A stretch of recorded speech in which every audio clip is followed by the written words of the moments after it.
ستوب. أنا اسمي كارمن كريم محمد خليل، عندي 13 سنة.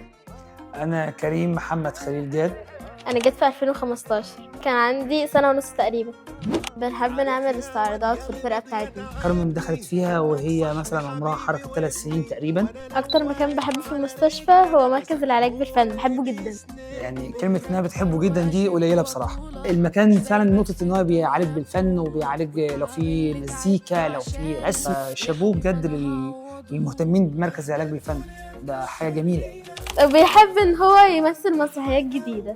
يخرج مسرحيات جديدة. يخرج مسرحيات جديدة. هي ممكن ترسم، هي بترسم شاطر حلو قوي، بتلون جميل جدا وعندها ذهن حاضر.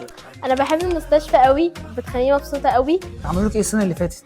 وجابوا لي شنطة توت باج فيها فانوس كبير، كانت حلوة قوي. ده في شهر رمضان صح؟ أيوة.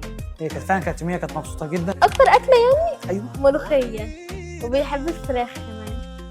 كارمن دايسة في ورق العنب ومكرونة بشاميل. انك صاحبي حبيبي وابني